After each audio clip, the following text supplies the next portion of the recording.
For more than half a century, a senator named Strom Thurmond held the record for the longest speech on the Senate floor, 24 hours, 18 minutes. But importantly, he held the Senate floor for that amount of time because he was speaking in opposition to the Civil Rights Act of 1957. This man was so hell-bent against the prospect of equal rights for all Americans that he stayed on his feet for a full day and then some.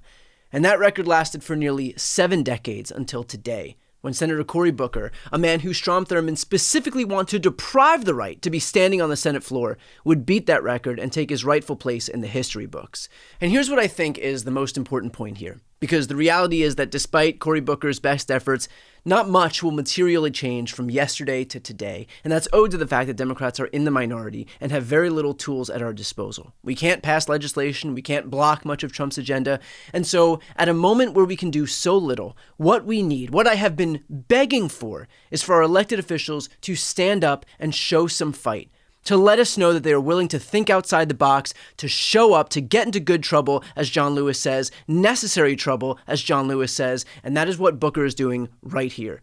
Knowing that we've got a base desperate for our elected officials to show some fight, Booker knew that he couldn't pass legislation, he couldn't block legislation, and so he put his literal body on the line. He stood up there for over 24 hours. He didn't stop talking for over 24 hours. He didn't use the restroom for over 24 hours. In a moment where we are desperate to see our elected officials meet this moment, this is what that looks like. The reality is that this matters. It matters for an electorate that is desperate to see some fight. And if you've watched my videos, you know that that's been the drum I've been beating for months. I know that I speak for so many of you in saying that we need to see our elected officials meet this moment with the urgency that it deserves. And if they can't do it, if they won't do it, then step aside and make room for people who will. I am tired of not just watching Republicans defeat Democrats, but even worse, knowing in advance that Republicans are going to defeat Democrats. The two sides are playing two completely different games. They're playing two different games in the media, in the White House, in Congress, and behind the scenes. And yes, it's unfair. It is unfair that they can lie with impunity. It's unfair that they can break the law. It's unfair that they can manipulate the media into this asymmetric coverage that we've become accustomed to. But I'm tired of pointing out that it's unfair. And I am desperate to actually do something about it. We need fighters, we need brawlers, we need people who are willing to get dirty, people who will stand up and speak out and get Americans activated and engaged. Taking to the floor for 24 hours and more to talk about the ways in which Donald Trump and Elon Musk have run roughshod over our democracy is Booker meeting this moment. And I hope that his colleagues in the Senate and the House see that not just as a noteworthy accomplishment, which it is, but the bar. This is the bar. What are the rest of you going to do to reach that bar? Are you going to put your bodies on the line? Are you going to protest? Are you going to go out there and get arrested? Are you going to figure out how to break through in this media environment? Are you going to hold town halls in deep red districts? This isn't about doing the bare minimum. It is about doing the absolute maximum at a moment where history requires it. Because our democracy is at stake, and so history quite literally calls for big swings. To that end, here's the moment that Booker actually broke the record and the message that he was looking to send. I'm getting close to a record, folks, but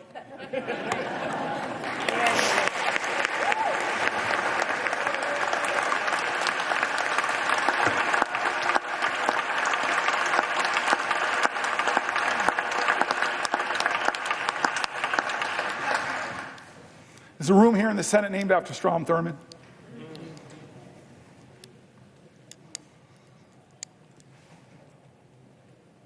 To hate him is wrong. And maybe my ego got too caught up that if I stood here, maybe, just maybe I could break this record. But the man who tried to stop the rights upon which I stand, I'm not here, though, because of his speech. I'm here despite his speech. I'm here because as powerful as he was, the people were more powerful.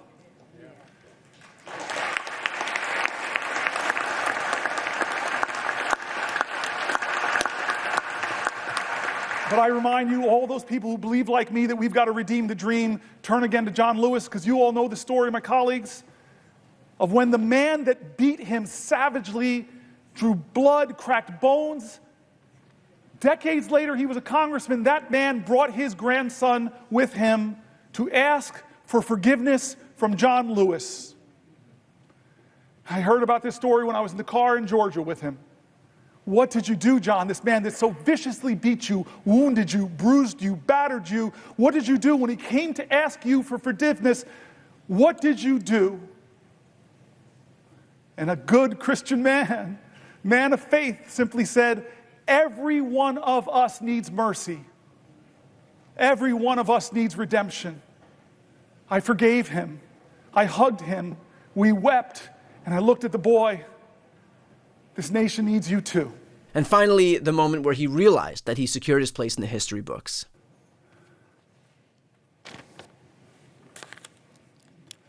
John? Would the senator yield for a question? Chuck Schumer, it's the only time in my life I can tell you no.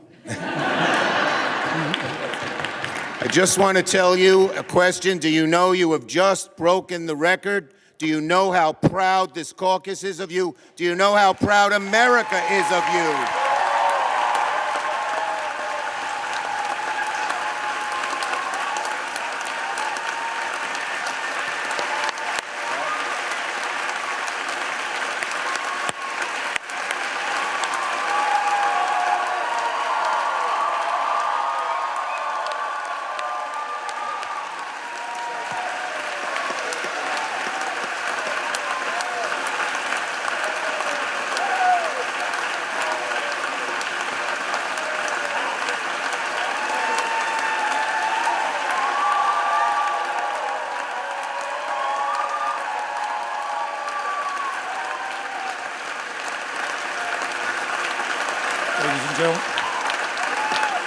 Ladies and gentlemen, ladies and gentlemen, ladies and gentlemen, ladies and gentlemen,